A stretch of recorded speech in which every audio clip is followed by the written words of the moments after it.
G'day, PoEsports Report host, ZiggyD. 8 days ago, 2,000 gamers lined up to take part in what was to be one of the bloodiest Path of Exile races in history. Gauntlet has been a true spectacle of bloodshed. The ladder alone truly paints a story. Gauntlet was to be a race not soon forgotten, with many highs and many tragic lows. Before we celebrate the winners of the event and tell their stories, let's take a moment to commemorate those who didn't make the final push. In the final push for boss points, there are many who succeeded, and others who knocked themselves out of the ladder for good. Ouais. On a bien vu finir 3ème grotte. Ouais, ALKAIZER, il fait une belle remontada.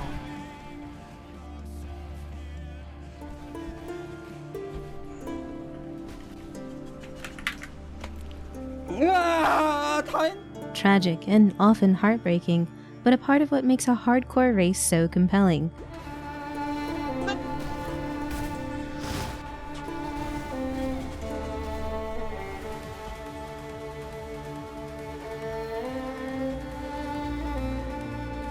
So, let's pour one out for these racers. So long, and thanks for all the rips. Oh! Jesus. All of those who pushed hard and tragically fell for our entertainment should be remembered as true PoEsports heroes. But now it's time for our final report as we celebrate the gamers who overcame adversity, raced hard, and against all odds, secured sweet victory. It is perhaps fitting then that our first victor, coming in at 10th on the ladder, was none other than RAIZQT. Suffering a death in the middle of the race, he rose from the ashes to do brutal battle against Lady Luck once again. A 5-link gamer till the very end, RAIZQT secured his top 10 comeback through sheer perseverance and force of will. Hey. In 9th place at 113 points was GJT, playing on an Essence Drain Trickster. They were unable to get their Delve boss to secure a higher placing, but had a very solid finish at level 99, taking down Shaper in a very tense fight. Slightly ahead of GJT was TG Leet, placing 8th also on a Trickster with an almost identical finish, having reached 113 points first to break the tie.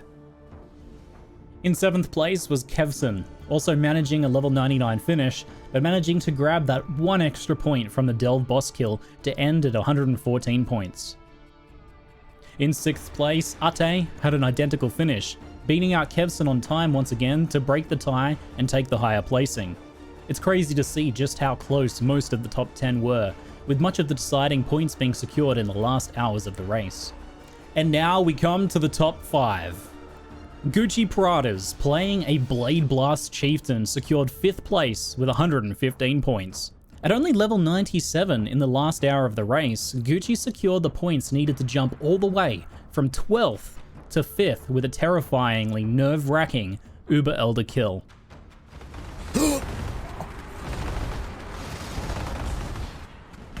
Was that block? I'm gonna see if that was the block later. I'm gonna have to see if that was a block. He nearly died again. Clutching top 5 like that in the final moments of the race was a true spectacle to behold.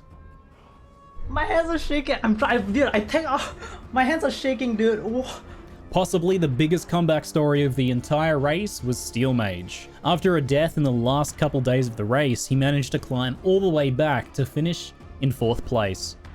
Playing a Lacerate Gladiator once again, Steel battled against RNG, trying, unsuccessfully, for most of the last few days to secure a proper Bleed Axe upgrade and another copy of Legion Jewel that he lost to his earlier death.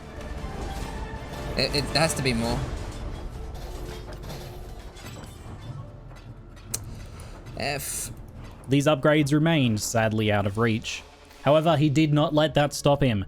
Chaining boss kill after boss kill, he put his comeback on the line against Uber Elder, managing to take it down less than 2 hours before Gucci to tiebreak and take 4th place, also at 115 points. The build was good. I was bad. I'm really tired and nervous. But I played so badly, but it didn't matter. With such a close finish between the two of them, it was heartwarming to see them celebrating their success together. I'm so bad at this fight, dude. This build just good. Ah shit, dude. Yo, Steel. High five, Steel. We did it.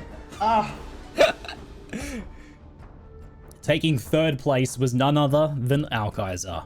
Playing Earth Shatter Melee deathless to level 99 in 8 days is an impressive feat of endurance in and of itself, but to also calmly secure an Uber Elder kill is something else. ALKAIZER is the ultimate master of the grind. Here's Brittleknee with a bit of a look at his build. ALKAIZER played an Earth Shatter champion focused on scaling both Fortify Effect and Impale. For his ascendancy, he took both Fortify nodes, Master of Metal, and First to Strike. Through these, he gained Stun Immunity, Permanent Fortify, Intimidate, and an automatic 25% life recovery if reduced to low life. His defensive layers included Fortify, Glancing Blows, Warcry Recovery, Leeching, Physical taken as Elemental, which was further mitigated from Divine Flesh from Glorious Vanity, and Ailment Immunity. With the assistance of Blood and Sand for Blind and Molten Shell for his guard skill, this character was pretty formidable and tough. Normally, for everyone, it would be surprising to see Earth Shatter Melee finish top 3 in an event like this, but with ALKAIZER at the wheel, it's just easy to believe. Ultimately, he was unable or perhaps unwilling to secure any ATTE kills, and he finished at 117 points. For his efforts, ALKAIZER walks away with a prize of over $1,800. Second place with 122 points was Dan.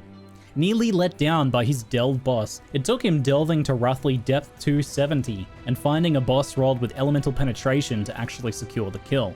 In the end, he finished at level 99 and killed all of the bosses, including Uber ATTE and Uber Elder. It's well known that Dan is an incredible Path of Exile player, but his Uber Elder kill personally blew me away. The precision of his movement, his calm demeanor, and the way his build came together, he almost made no mistakes, and he made a terrifying fight look downright easy. Here's Brittleknee once again with a look at his build. Dan played an Essence Drain, Contagion, Blight Trickster, focused on scaling both spell damage and damage over time. For his ascendancy, he took both Ghost Dance and Escape Artist, along with Patient Reaper and Prolonged Pain.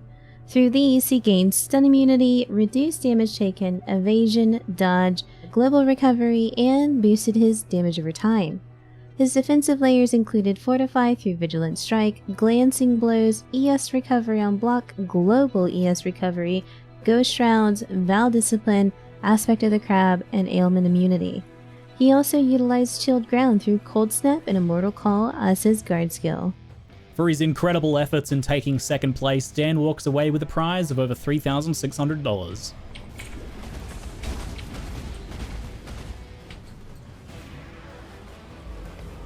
Oh. Not bad. Honestly, not that bad. And here we are. Level 99. All bosses killed and with time to spare. The grand champion and overall winner of the race was, of course, LIGHTEE, also known as DARKEE. An incredible performance throughout the entire race. LIGHTEE was in top 3 pretty much the whole way. While others may have spiked up and taken first and then died or fallen behind, LIGHTEE kept up a very clean run, showing both mechanical mastery of the game as well as an incredibly strong build, pushing both defense and offense further than many could have expected. Here's Brittleknee with a bit of a look at his impressive setup. DARKEE played a Volatile Dead, Detonate Dead, Spellslinger Necromancer focused on scaling spell damage and corpse life through specters. For his ascendancy, he took both corpse nodes in addition to Commander of Darkness and Mistress of Sacrifice. Through these, he gained Shock and Chill, Elemental Resistances, Offering Effect, and loss of damage and attack speed. His defensive layers included Max Blocks, Life Gained on Block, Leech, Stun Immunity, Warcry Recovery, Fizz taken as Elemental, which was further mitigated from Divine Flesh from Glorious Vanity, and Fizz taken as Chaos. He also utilized a little Val Grace action in addition to Sealskin as his guard skill. LIGHTEE's Uber Elder kill was actually rather intense, especially if you compare it to the calmness of Dan's fight. Volatile Dead is just so much more hectic visually, and the level of activity is just that much higher. That said, through insanely good planning and strategy, LIGHTEE was able to secure his Uber Elder and ATTE kills far sooner than anyone else. Getting first kills on both is an insane accomplishment. LIGHTEE is truly a force to be reckoned with, and is no stranger to victory, having won 8k in a solo self-found hardcore Awaken a Kill event in the past as well. For his efforts here in winning first place in the Gauntlet, LIGHTEE walks away with over $5,400 in prize to add to his PoEsports career earnings. A huge congratulations to LIGHTEE and his accomplishment. This has been for me personally a hugely enjoyable event to follow, and I hope you've all enjoyed our coverage here at the PoEsports Report. I'd like to thank Zizaran and Viyro and the other organisers for making it happen, the racers for putting on such a good showing, and the community who donated to the prize pool. You're all making PoE racing scene real. I'd also like to give a very special thanks to Brittleknee. She did dozens of hours of work behind the scenes in addition to the segments she made in order to make this series happen. She doesn't know this, but I'm going to be sending her all of the initial ad revenue from these videos as a thank you. It's not a lot, but she's earned it. If you'd like to throw her a few bucks as a tip, I'll put a link in the description. And if you've loved the PoEsports action, don't worry, there will be more. Zizaran is announcing another event soon, and Brittleknee will actually be hosting a relay race for charity on the 5th of September, which I'll likely be casting. And so we'll likely be seeing each other again real soon. I'm ZiggyD, and thanks for watching.